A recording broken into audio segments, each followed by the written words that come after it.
I'm Ted Ancher. I'm the Director of Numismatics here at APMEX, and today we wanted to answer a few frequently asked questions that we've heard from friends, from people at coin shows.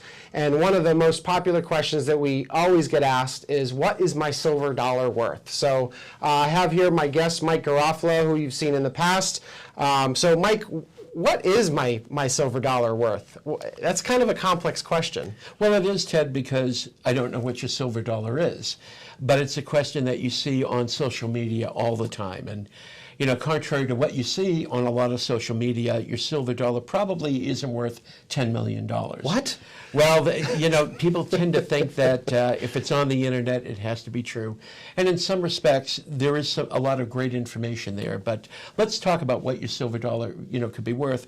What makes a coin worth money anyway? And some of that is the condition of it, what its state of preservation is, how close is it to when it was originally made, what's the date and the mint mark, which is really when and where it was made. And then it boils down to, you now know what the date is, the mint mark, the type of coin it is, and you also know the condition. So once you know those elements, it makes it pretty easy to figure out what your coin is worth. If it's the most common silver dollars are the Morgan type, and they're named after George Morgan, who was the designer of the coin. And they started making those in 1878, and they minted those every year through 1904. And they stopped minting them in 04 because the migration to the West had pretty much stopped, but the government was still under the Bland-Allison Act, which required the U.S. government, the Treasury Department specifically, to spend $2 to $4 million every month buying silver from Western silver mines.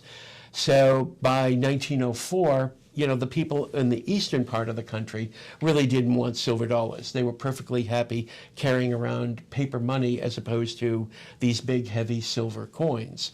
So the mint still was obligated to mint them, so they kept making them, but they just kept storing them in bags at the Treasury Department.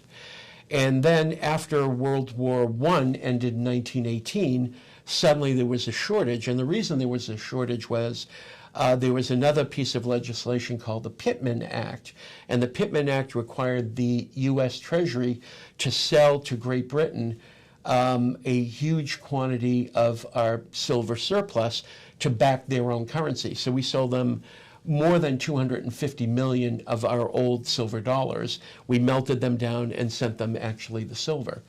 So that required us to, back in 1921, to start up the presses again, which we did. The problem was we didn't save the dies from the old coins. Right. So the designer, Morgan, who now is in his 70s or 80s, had to go and redo it. Recreate it. So that's why Yep. a 1921 Morgan looks a little different from its earlier predecessors.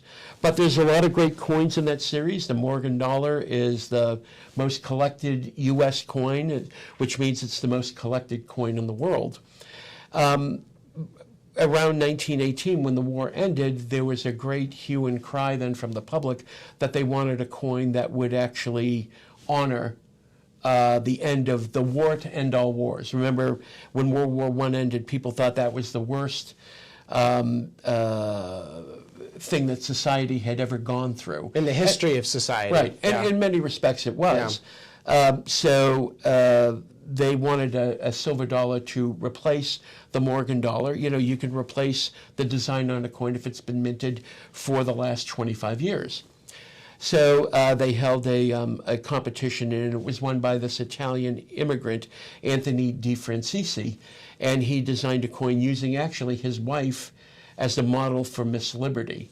And the peace silver dollar, it's called, those were struck in 1921. So in 1921, you have two different designs. You have the Morgan dollar and you have the peace silver dollar. Right. And I think the most interesting aspect of the 1921 peace dollar is that all of them were minted in the last 4 days of 1921. That's right. And all of the coins are struck in high relief, too. And that was something that they wound up changing it the next year because the coins didn't stack very well. But they're great coins for collectors.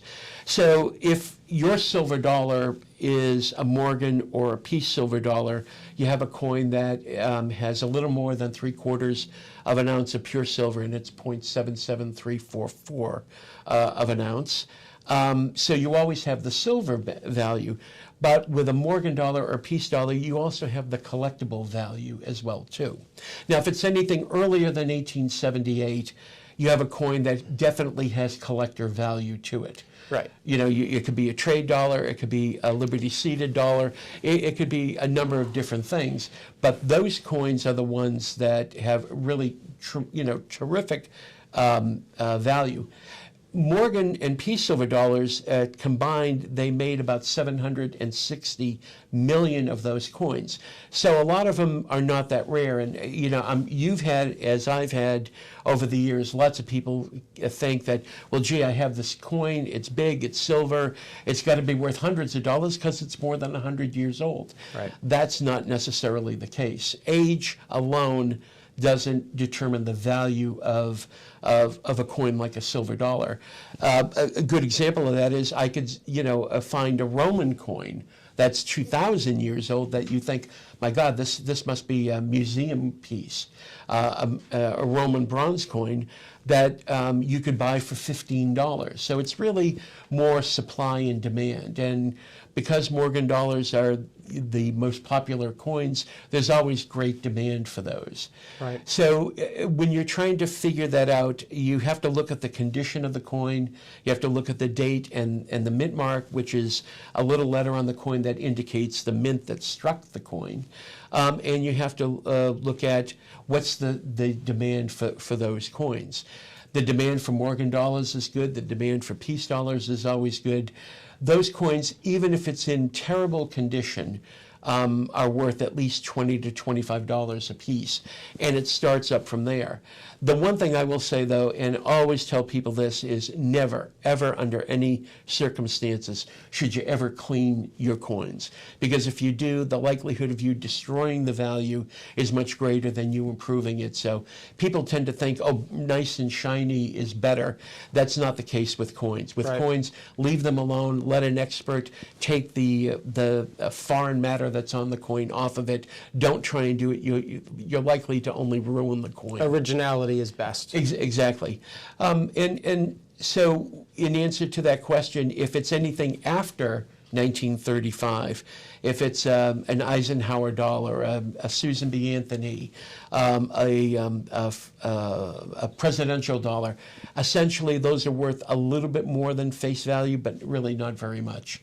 You're not going to get rich off of those. You're not going to be able to retire and buy that house on the beach with those. But you might have, there's some Morgan dollars that even in low grade, because of the mint mark where they were struck at the Carson City Mint or a rare date for the Philadelphia Mint, they all have some value, and some of them have really very high value even in very low grade.